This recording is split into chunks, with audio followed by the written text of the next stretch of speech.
ನಮಸ್ಕಾರ ಸ್ನೇಹಿತರೆ. ಪ್ರತಿ ತಿಂಗಳು ಬರುತ್ತಿದ್ದಂತೆ ದೇಶದಲ್ಲಿ ರಾಜ್ಯದಲ್ಲಿ ಹಲವು ಬದಲಾವಣೆಗಳು ಸೇರಿದಂತೆ ಹೊಸ ರೂಲ್ಸ್ಗಳು ಜಾರಿಗೆ ಬರುತ್ತಲೇ ಇವೆ. ಇದೀಗ ಜೂನ್ 1 ಬರುತ್ತಿದ್ದಂತೆ ಇಡೀ ಕರ್ನಾಟಕದಾದ್ಯಂತ 6 ಹೊಸ ರೂಲ್ಸ್, ಹೊಸ ದೊಡ್ಡ ಬದಲಾವಣೆಗಳು ಇದೇ ತಿಂಗಳಿನಿಂದ ಜಾರಿಗೆ ಬರಲಿವೆ.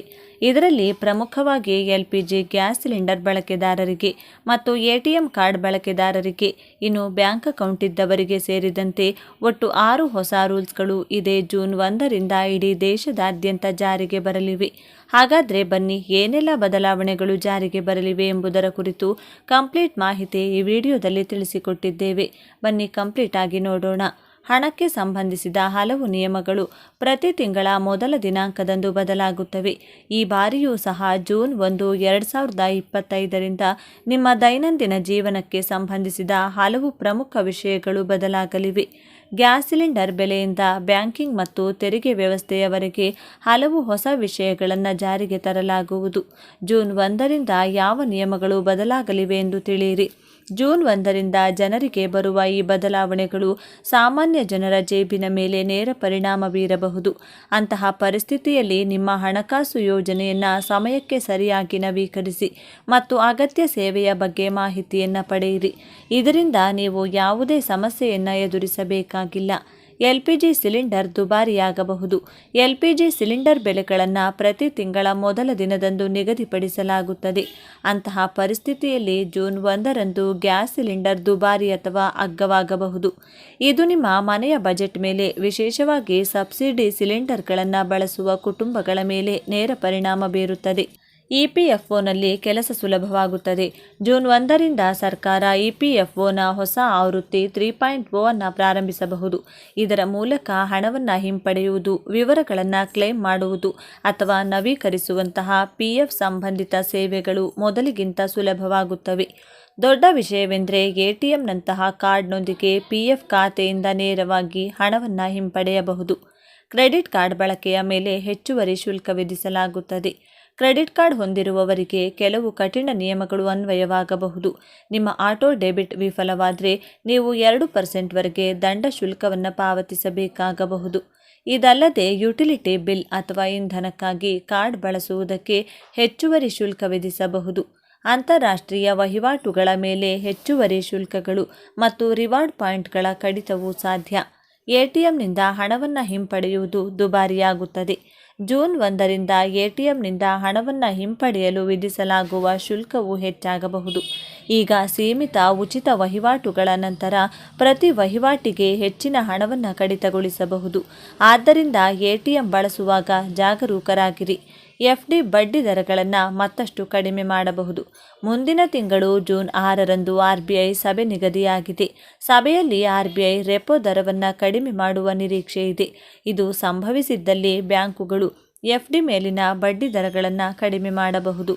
ಇತ್ತೀಚೆಗೆ SBI, HDFC, ICICI, ಆಕ್ಸಿಸ್ನಂಥ ಬ್ಯಾಂಕುಗಳು FD ಮೇಲೆ ಬಡ್ಡಿನ ಕಡಿಮೆ ಮಾಡಬಹುದು. ಈಗ RBI ರೆಪೋ ದರವನ್ನು ಕಡಿಮೆ ಮಾಡಿದರೆ ಬ್ಯಾಂಕುಗಳು ಮತ್ತೆ FD ಮೇಲಿನ ಬಡ್ಡಿಯನ್ನು ಕಡಿಮೆ ಮಾಡಬಹುದು. GST ಇನ್ವಾಯ್ಸ್ ನಿಯಮಗಳಲ್ಲಿ ಬದಲಾವಣೆ. GSTN ಒಂದು ಪ್ರಮುಖ ಬದಲಾವಣೆಯ ಬಗ್ಗೆ ತಿಳಿಸಿದೆ. ಜೂನ್ 1ರಿಂದ ಇನ್ವಾಯ್ಸ್ ಸಂಖ್ಯೆಗಳು ಇನ್ಮುಂದೆ ಕೇಸ್ ಸೆನ್ಸಿಟಿವ್ ಆಗಿರುವುದಿಲ್ಲ. ಅಂದರೆ ABC ಅಥವಾ ABC 3 ಒಂದೇ ಎಂದು ಪರಿಗಣಿಸಲಾಗುತ್ತದೆ. ಇದು ನಕಲಿ ಇನ್ವಾಯ್ಸ್ ಸಂಖ್ಯೆಗಳನ್ನು ಉತ್ಪಾದಿಸುವ ಸಮಸ್ಯೆಯನ್ನು ಕೊನೆಗೊಳಿಸುತ್ತದೆ.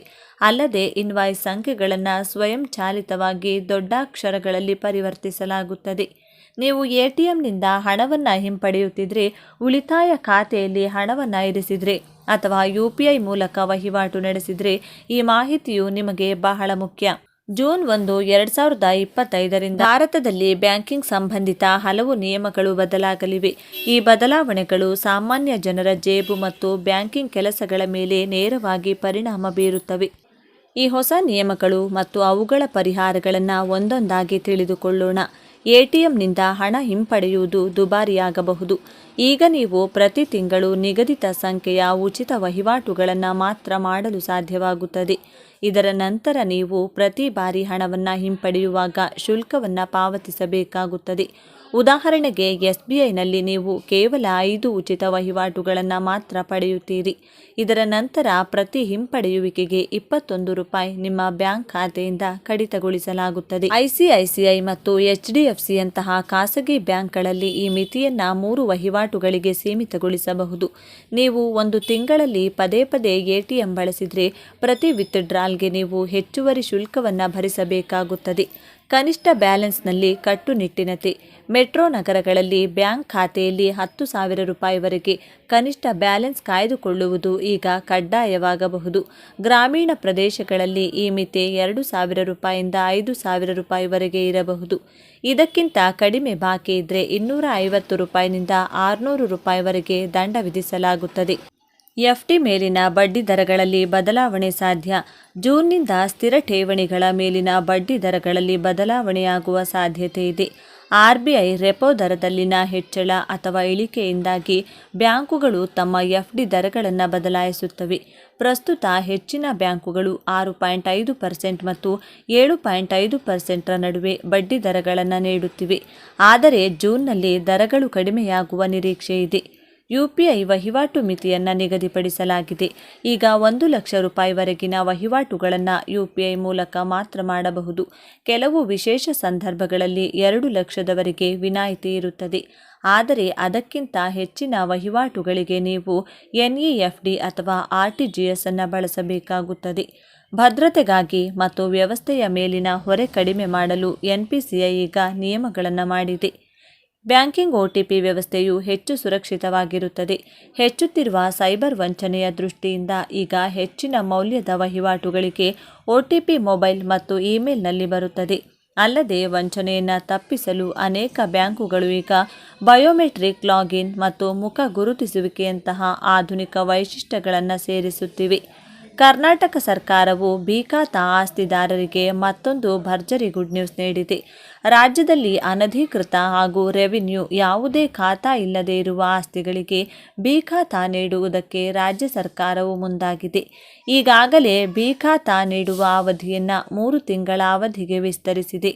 ಇದೀಗ ರಾಜ್ಯ ಸರ್ಕಾರವು ಬಿ ಖಾತಾ ಆಸ್ತಿದಾರರಿಗೆ ಮತ್ತೊಂದು ಗುಡ್ ನ್ಯೂಸ್ ನೀಡಿದೆ. ಬಿ ಖಾತಾ ಆಸ್ತಿ ಅಥವಾ ನಿವೇಶನದಾರರಿಗೆ ಕೂಡಲೇ ಗುಡ್ ನ್ಯೂಸ್ ನೀಡುವ ಬಗ್ಗೆ ಅಪ್ಡೇಟ್ ಬಂದಿದೆ. ಬಿ ಖಾತಾ ನೋಂದಣಿ ಪ್ರಕ್ರಿಯೆ ಶೀಘ್ರ ಪ್ರಾರಂಭವಾಗಲಿದೆ. ನೋಂದಣಿ ಪ್ರಕ್ರಿಯೆ ಮತ್ತೆ ಶುರುವಾಗಲಿದೆ ಎಂದು TV9 ವರದಿ ಮಾಡಿದೆ. ಬಿ ಖಾತಾಗೆ ಸಂಬಂಧಿಸಿದಂತೆ ಹಲವು ಕ್ರಮಗಳನ್ನು ತೆಗೆದುಕೊಂಡಿದೆ. ಬಿ ಖಾತಾ ನೋಂದಣಿ ಪ್ರಕ್ರಿಯೆ ನಿಲ್ಲಿಸಿದ್ದರಿಂದ ಸಾವಿರಾರು ಜನ ಬಿ ಖಾತಾ ಆಸ್ತಿದಾರರಿಗೆ ಸಮಸ್ಯೆ ಆಗಿತ್ತು. ಇದೀಗ ಈ ಸಮಸ್ಯೆಗೆ ಪರಿಹಾರ ಕಂಡುಕೊಳ್ಳಲು ಮುಂದಾಗಿದೆ. ರಾಜ್ಯದಲ್ಲಿ ಆಸ್ತಿಗಳ ಖರೀದಿ ಹಾಗೂ ಮಾರಾಟದಲ್ಲಿ ಯಾವುದೇ ಲೋಪವಾಗಬಾರದು ಮತ್ತು ಹಣ ಅವ್ಯವಹಾರ ನಡೆಯಬಾರದು ಎನ್ನುವ ಕಾರಣಕ್ಕೆ ಈ ಖಾತಾ ನೀಡುವುದನ್ನು ಕಡ್ಡಾಯ ಮಾಡಲಾಗಿದೆ. ಈ ಹಿಂದೆ ಎ ಖಾತಾ ಇದ್ದವರಿಗೆ ಮಾತ್ರ ಈ ಖಾತಾ ಸಿಗುತ್ತಿತ್ತು. ಆದರೆ ರಾಜ್ಯ ಸರ್ಕಾರವು ಬಿ ಖಾತಾ ಇರುವವರನ್ನು ಒಂದು ಬಾರಿ ಪರಿಹಾರ ಯೋಜನೆಯ ಮೂಲಕ ಈ ಖಾತಾ ನೀಡುವುದಕ್ಕೆ ನಿರ್ಧರಿಸಿದೆ. ಬಿ ಖಾತಾ ನೀಡಲು ಮೊದಲು 3 ತಿಂಗಳು ಗಡುವು ನೀಡಲಾಗಿತ್ತು. ಆದರೆ ತಾಂತ್ರಿಕ ಸಮಸ್ಯೆ ಹಾಗೂ ಎಲ್ಲ ಅನಧಿಕೃತ ನಿವೇಶನ ಇರುವವರಿಗೂ ಬಿ ಖಾತಾ ಸಿಗದೇ ಇರುವುದರಿಂದ ಬಿ ಖಾತಾ ಅವಧಿಯ ಮತ್ತು ಇದೀಗ 3 ತಿಂಗಳ ಅವಧಿಗೆ ವಿಸ್ತರಿಸಲಾಗಿದೆ. ಇದೀಗ ಬಿ ಖಾತಾ ನೋಂದಣಿ ಪ್ರಕ್ರಿಯೆಯನ್ನು ಪ್ರಾರಂಭಿಸುತ್ತಿರುವುದರಿಂದ ಸೈಟ್ ರಿಜಿಸ್ಟ್ರೇಷನ್ ಆಗದೇ ಇರುವ ಆಸ್ತಿದಾರರಿಗೆ ಸರ್ಕಾರವು ಇದೀಗ ಹೊಸ ಅವಕಾಶವನ್ನು ನೀಡಿದೆ. ಜೂನ್ ಮೊದಲ ವಾರದಿಂದಲೇ ಮತ್ತೆ ಬಿ ಖಾತಾ ನಿವೇಶನಗಳನ್ನು ನೋಂದಣಿ ಶುರು ಮಾಡುವುದಕ್ಕೆ ಸರ್ಕಾರ ತೀರ್ಮಾನಿಸಿರುವುದಾಗಿ ನೋಂದಣಿ ಮಹಾಪರಿವೀಕ್ಷಕರು ಮತ್ತು ಮುದ್ರಾಂಕ ಆಯುಕ್ತ KA ದಯಾನಂದ್ ಅವರು ಹೇಳಿದ್ದಾರೆ. ಈ ಆಸ್ತಿದಾರರಿಗೆ ಆಸ್ತಿ ನೋಂದಣಿ ಕಳೆದ 5-6 ತಿಂಗಳಿನಿಂದಲೂ ಈ ಸ್ವತ್ತು ಆಗದೇ ಇರುವ ಸೈಟ್ಗಳಿಗೆ ರಿಜಿಸ್ಟ್ರೇಷನ್ ವ್ಯವಸ್ಥೆ ಇರಲಿಲ್ಲ. ಈ ವಿಚಾರವಾಗಿ ಬೃಹತ್ ಬೆಂಗಳೂರು ಮಹಾನಗರ ಪಾಲಿಕೆ ಹಾಗೂ ಗ್ರಾಮೀಣಾಭಿವೃದ್ಧಿ ಹಾಗೂ ಪಂಚಾಯತ್ ರಾಜ್ ಇಲಾಖೆಯ ಅಧಿಕಾರಿಗಳೊಂದಿಗೆ ಚರ್ಚೆ ನಡೆಸಲಾಗಿದ್ದು 2024 ಅಕ್ಟೋಬರ್ 31ರ ಒಳಗೆ ಬಿ ಖಾತಾ ರಿಜಿಸ್ಟ್ರೇಷನ್ ಆಗಿರುವ ಸೈಟ್ಗಳಿಗೆ ಈ ಸ್ವತ್ತು ನೀಡಲಾಗುವುದು ಎಂದು ಹೇಳಲಾಗಿದೆ. ಇದರಿಂದಾಗಿ ರಾಜ್ಯದ ಲಕ್ಷಾಂತರ ಆಸ್ತಿದಾರರಿಗೆ ಲಾಭವಾಗಲಿದೆ ಎಂದು ಹೇಳಲಾಗಿದೆ.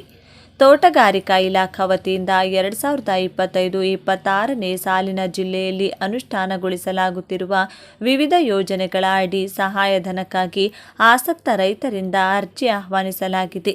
ತೋಟಗಾರಿಕಾ ಇಲಾಖೆಯಲ್ಲಿ ಅನುಷ್ಠಾನಗೊಳಿಸಲಾಗುತ್ತಿರುವ ರಾಷ್ಟ್ರೀಯ ತೋಟಗಾರಿಕೆ ಮಿಷನ್ ಯೋಜನೆ, ರಾಷ್ಟ್ರೀಯ ಖಾದ್ಯ ತೈಲ ಅಭಿಯಾನ ತಾಳೆ ಬೆಳೆ, ಪ್ರಧಾನಮಂತ್ರಿ ಕೃಷಿ ಸಿಂಚಾಯಿ ಯೋಜನೆಯ ಸಮಗ್ರ ತೋಟಗಾರಿಕೆ ಅಭಿವೃದ್ಧಿ ಯೋಜನೆ, ಮಹಾತ್ಮ ಗಾಂಧೀಜಿ ರಾಷ್ಟ್ರೀಯ ಉದ್ಯೋಗ ಖಾತರಿ ಯೋಜನೆಗಳ ಅಡಿಯಲ್ಲಿ ತೋಟಗಾರಿಕೆ ಬೆಳೆಗಳ ಹೊಸ ಪ್ರದೇಶ ವಿಸ್ತರಣೆ, ರೋಗ ಮತ್ತು ಕೀಟ ನಿಯಂತ್ರಣ, ನೀರು ಸಂಗ್ರಹಣಾ ಘಟಕ, ಕೊಯ್ಲೋತ್ತರ ನಿರ್ವಹಣೆ ಘಟಕಗಳಿಗೆ ಸುರಕ್ಷಿತ ಬೇಸಾಯ ಹಾಗೂ ರಾಷ್ಟ್ರೀಯ ಕೃಷಿ ವಿಕಾಸ ಯೋಜನೆಯಡಿ ಯಾಂತ್ರೀಕರಣ ಹಾಗೂ ವಿವಿಧ ಘಟಕಗಳಿಗೆ ಸಹಾಯಧನ ನೀಡಲಾಗುತ್ತಿದೆ.